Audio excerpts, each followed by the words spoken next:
The triggering event was in the summer, July of 1992. He had been going to some little jobs, maybe 2 or 3 weeks at a time. He had finished the schooling at an educational program in Baltimore County up until the age of 21 for mental retardation. He was finished the program, and there was nothing definitive for him to do. And I saw this wonderful brochure, Pathfinder Village, and I didn't know what this was. Had no idea. So I began to look through it, and I thought, oh, this looks wonderful, but probably can never get in. That fall, in November, we had made the phone call, and I came up here with some friends for the interview to see the place. We had a wonderful visit, and I was captured by the beauty and the serenity of the place. Everything was so calm, and there was no stress. And I've learned later that with Down syndrome, stress is something that kind of shuts them off. You can't have a stressful atmosphere. Pathfinder, as I've always understood it, is the only facility that deals solely with Down syndrome. There are other places near Baltimore, I think outside near Washington, near in Pennsylvania that are closer. They have multiple handicaps, which is fine.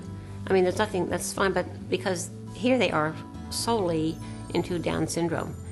And to me, that was just an overwhelming reason. And as I understand it, people have come from all over the world to do research on Down syndrome.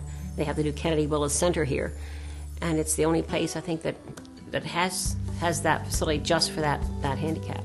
So that to me was an overwhelming decision, and it opened my eyes in many ways, because I realized when he was a little boy that I wasn't trained to know how to educate somebody. I mean, I didn't know what tools to use.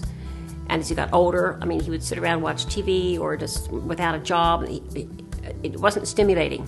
And this whole atmosphere here is stimulating, I think, for the Down syndrome child or adult. And they work on what they can do, not on what they can't do.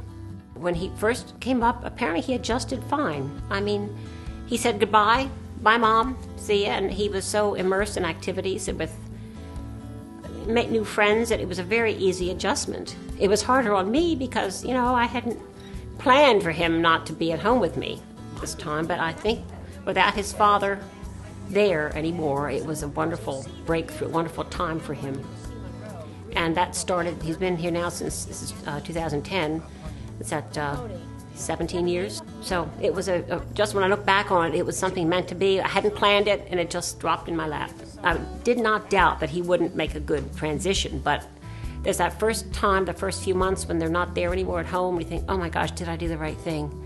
But underneath it all, I really felt that I had, because I was so taken by the place. He just had this wonderful group of people around him too, all in the same situation. Some are more verbal than others, some are more physically active, but he fit right in. He's not afraid to meet people. He loves going out to dinner with friends, my friends, or he goes bowling. We go out to lunch with some of his contemporaries, as well as he's comfortable with the parents. I have friends in at Christmas time, and he just blends in with any age group, which I think is a tribute to being up here, and everybody accepts everybody else. They don't think of what they can't do. They think of what they can do. Here he had a job in a workshop. He went 3 days a week, made his lunch, got on the bus, came back. There were activities here on the weekend, depending on what the person wanted to do. Lloyd has been good in sports. He could go to the gym, he could play soccer, a form of volleyball, basketball, all geared to the level of the people here. But he had an activity all the time. He made friends. He's outgoing.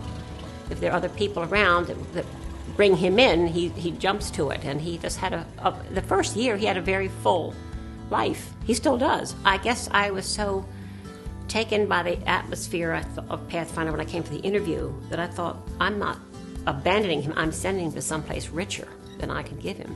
Don't be afraid to let go, because as parents get older, I'm certainly getting older, what if you haven't made plans, provisions?